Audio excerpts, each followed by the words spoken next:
আসসালামু আলাইকুম। যদি আপনারা আপনাদের কম্পিউটারের ফন্ট চেঞ্জ করতে চান তাহলে এই ভিডিওটি আপনার জন্য। তো আপনি কিভাবে করবেন বুঝতে পারছেন না? এই ভিডিওটি সম্পূর্ণ দেখেন, ক্লিয়ারলি আপনি বুঝতে পারবেন। Open setting and click personalization and tap font setting, scroll and select your font। তো আমি আমার ফন্টটি চুজ করে নিয়েছি। তো আপনারা ফন্টের নামটা মনে রাখবেন কিংবা সেভ করে নেবেন। তার পরবর্তী ডিসক্রিপশনে থাকা আপনারা কোডটা কপি করবেন। কপি করার পরবর্তী আপনারা সেমভাবে আমি যে জায়গায় লিখছি আপনারা সেমভাবে আপনাদের যে ফন্টটা চুজ করবেন ফন্টটার নামটা লিখে দেবেন।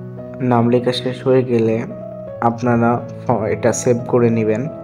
ফাইলসে ক্লিক করার পরবর্তী আপনাদের লোকেশন দিবেন যেখানে লাগবেন, পরবর্তী ফাইলস নেম দিবেন, ফন্টের নাম .reg আর সেভ অ্যাজ টাইপ দিবেন অল ফাইল।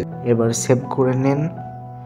তার পরবর্তী আপনারা একটা মিনিমাইজ করে দিন। মিনিমাইজ পর আপনাদের লোকেশনে চলে যাবেন, ডাবল ক্লিক করবেন, মার্গেজ করবেন ফাইলটা।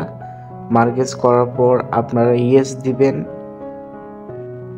ওকে, আমারটা ইয়েস দেওয়া শেষ। এবার ওকে করবেন। কম্পিউটারটা আপনারা রিস্টার্ট করে নেবেন। দেখতে পারবেন আপনাদের ফন্টটা আপনারা সঠিকভাবে আপনাদের কম্পিউটারে ইনস্টল হয়ে গেছে। তো আমি আমার কম্পিউটারটা রিস্টার্ট দিয়ে নিই।